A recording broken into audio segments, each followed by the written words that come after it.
गिबियावनो नैबे मोनसे फेसबुक पोस्ट आरो बे फेसबुक पोस्टआव लिरनाय जा माखासे बाथ्राफोर बियो जों बर' हारिनि सासे सोरबा गेदेमा लिडारखौ मानहानि खालामनाय जादों। बे पोस्टआव लिरनाय बाथ्राखौ आं नोंथांमोननो फरायथिना होग्रोनोसै।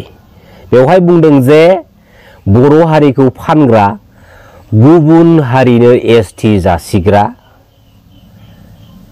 पाप नांनानै थांनाय हराव प्रेसार स्ट्रक जानानै लावबाय।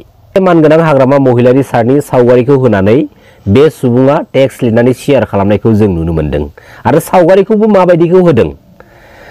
थांनाय बावैसो सान सिगाङावहाय बिटिसिनि दानि चिफ मानगोनां हाग्रामा महिलारि सारा ब्लाड डनेशन होनायनि मोनसे सावगारि बेखौ होनानै ओरैबायदि गाज्रि राव लिरनानै बियो मोनसे पोस्ट शेयार खालामदों।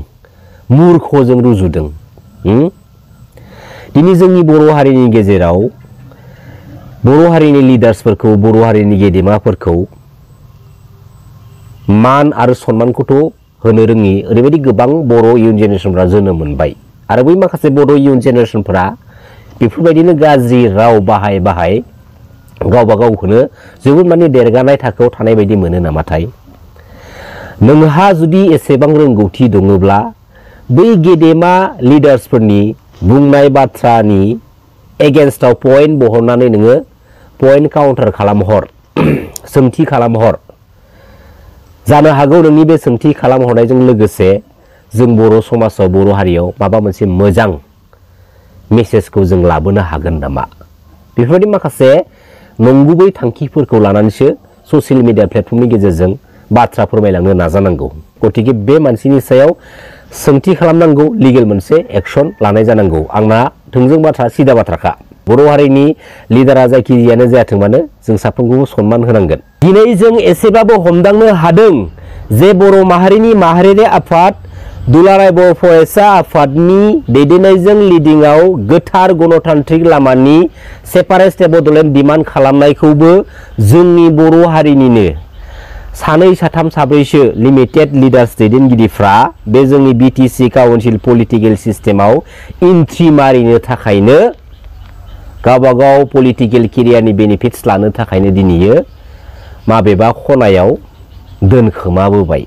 दा दिनै बे गणतान्त्रिक लामानि सेपारेट स्टेट बड'लेण्ड मुभमेन्ट खालामनाय डिमान्ड खालामनाय माहारियारि आफाद दुलाराय बर' फरायसा आफादनि बियो फैयै गोलाव समनि उनावहाय थांनाय 2027 जानुवारि बिटिआर एग्रिमेन्टनि गेजेरजों माबेबा खनायाव गोमानानै थाबोबाय। ना बहाबा आन्दायनानै थाबोखो ना सोरबाया फाननानै बिनि बेसेनजों माबा माबि गावबा गावनि पार्सनेल लाइफ स्टाइलखौ दिनै दाफुंनानै लाखो। बेनि जेबो उदिस गैया दिनैनि बे समसिमहालागै। नाथाय दिनैसिमबो दाबो आरो फैबाय थानाय समाव बर' माहारिनि साफ्रोमबो बर' फिसाफ्रा बेखौनो लुबैफिनदों। बर' माहारिनि माहारियारि आफाद दुलाराय बर' फरायसा आफादनि लिडिंआवनो दैदेननायजोंनो बे गणतान्त्रिक लामानि सेपारेट स्टेट बड'लेण्ड मुभमेन्टआ जाफिननांगौ आरो माहारियारि आफाद दुलाराय बर' फरायसा आफादा बे गणतान्त्रिक लामानि सेपारेट स्टेट बड'लेण्ड मुभमेन्टखौ लाफिननांगौ। बे बिथिंखौ लानानै आरो बे बाथ्रानि सायाव मानगोनां रायजो राजा आइ आफा बिदा फंबाय नोंथांमोना मा कमेन्ट शेयार खालामनो सानो बे भिडिअनि कमेन्ट बक्सनि गेजेरजों फोरमायहरनो दाबाव। 2003 बिटिसि एकर्डनि उनावहाय जों बयबो मिथिगौ जे मानगोनां हाग्रामा महिलारि सारा 17 इयार्स बिटिसि बिटिएडि एरियाखौ लानानै बिटिसि काउन्सिल गभर्नमेन्टखौ खुंबोबाय आरो बे 17 इयार्सआवनो जोंनि बर' हारिनि बिखानिफ्रायनो माखासे साथाम साब्रैसो लिमिटेड बर' लिडार्स दैदेनगिरिफ्रा मानगोनां हाग्रामा महिलारिनि पलिटिकेल केरियारनि हेंथा माखासे पलिटिकेल केरियारखौ स्टेन्ड खालामनो थाखाय थांखि लाबाय। लोगोसे बिपिएफ पार्टिनि माखासे पलिटिकेल सिस्टेमफोरनि हेंथा बे बिटिसि काउन्सिल पलिटिकेल सिस्टेमाव गोदान मोनसे पलिटिकेल सिस्टेमखौ जोनोम होनायनि थांखि लाबाय आरो बेबायदि थांखियैनो दिनैनि बे समसिमहालागै जोङो माखासे मोननैसो गोदान पलिटिकेल हान्जाखौ जोनोम होनायबो नुनो मोनबाय। आरो बे बाथ्राया सैथो मानगोनां हाग्रामा महिलारि सारा बे थांनाय 17 इयार्स जेब्ला जोंनि बिटिसि गभर्नमेन्टखौ खुंबोदों बै गावनि बिटिसि गभर्नमेन्ट खुंबोनाय समाव रावखौबो माइगाब जुजाय खालामनानै मानहानि खालामबोआखै, रावखौबो नेग्लेक्सन खालामबोआखै, रावखौबो नेवसिबोआखै।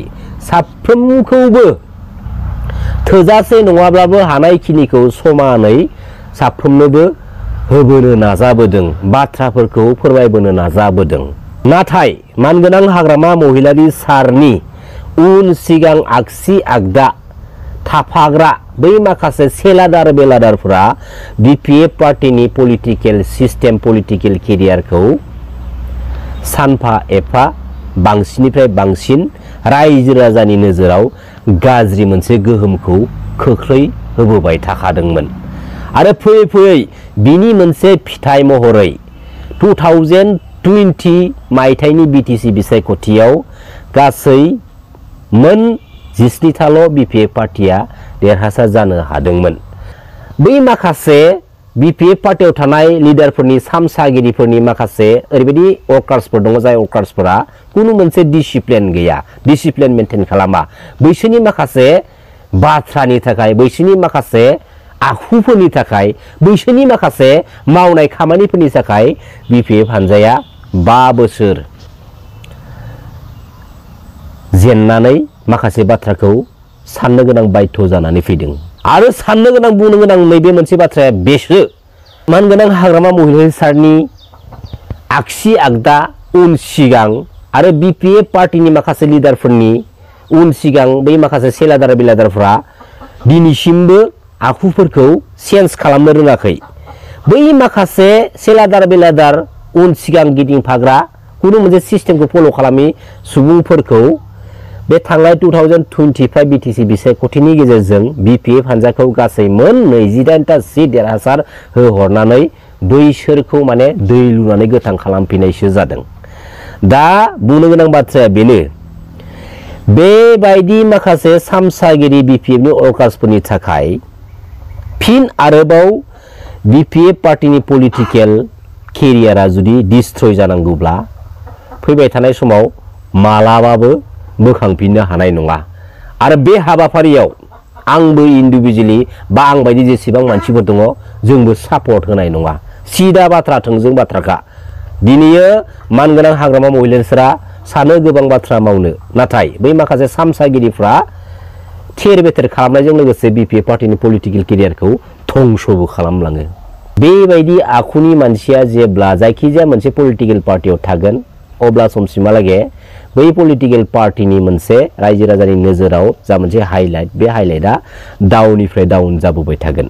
बे बिथिंखौ लानानै स्पेसियेलि BPF पार्टीखौल' आं खावलाया, जोंनि न'खराव दिनैनि बे समाव बुंनो थाङोब्ला मोनथाम पलिटिकेल पार्टीया जोनोम जाबाय, BPF, UPPL आरो APP।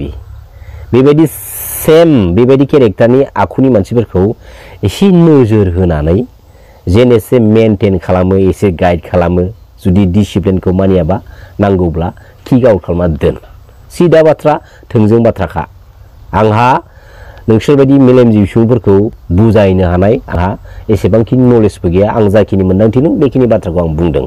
जाबादा जा बेखिनि बाथ्राखौ मानगोनां रायजो राजा नोंथांमोननिसिम फोरमायहरनाय जाबाय। गोरोन्थिफोर जादोंबा निमाहा होबानो जाबाय।